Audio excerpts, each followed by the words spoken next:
Je joue de plein d'instruments de musique différents, de la guitare, ensuite des claviers. Et après, j'adore les instruments à vent, donc tout ce qui est flûte.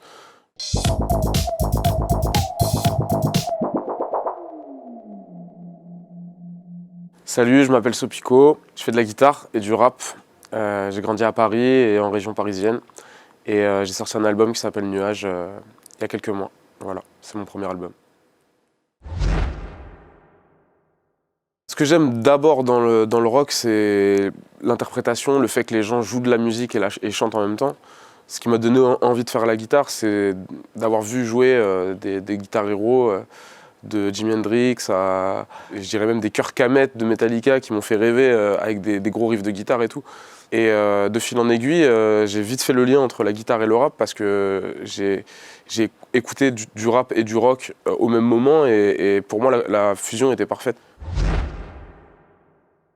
Je joue de plein d'instruments de musique différents, mais si je devais les classer par ordre d'importance dans ma vie, je dirais que je joue de la guitare, ensuite des claviers.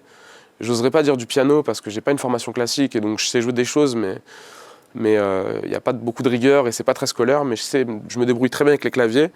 Et après, j'adore les instruments à vent, donc tout ce qui est flûte.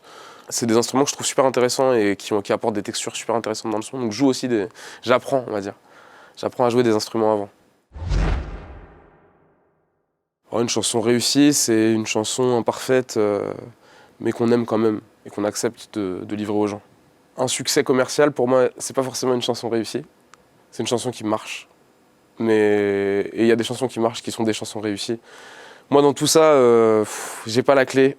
La seule chose que je sais, c'est que quand on le fait sincèrement et quand on le fait de manière passionnée, il se passe des choses. Et il faut parfois qu'il y ait assez d'erreurs pour que les qualités d'un morceau ressortent.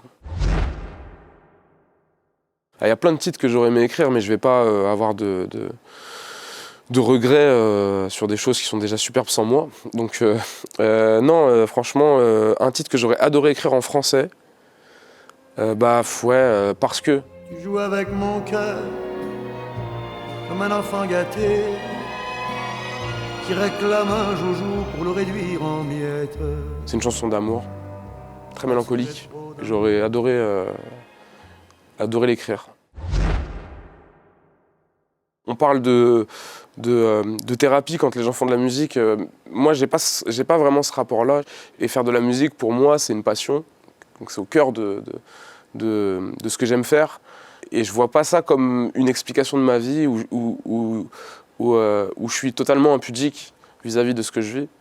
J'essaie de fournir des émotions, de livrer des chansons avec des textes poétiques, parfois très subjectifs et très abstraits.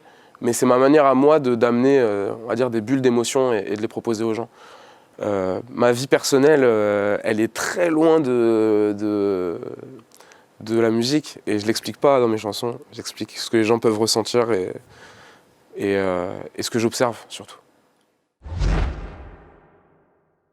Il n'y a que l'art qui restera à la fin. Et justement, c'est ça que j'adore. Il restera des émotions, il restera des instants imprimés sur des bandes et sur une piste sonore. Donc moi, je suis très heureux de me dire que c'est éternel et que peut-être quelqu'un ressentira des émotions dans une centaine d'années en écoutant un morceau. Je trouve ça magnifique, incroyable. D'un amour éternel, je voudrais que mon cœur ne portât pas le deuil. Parce que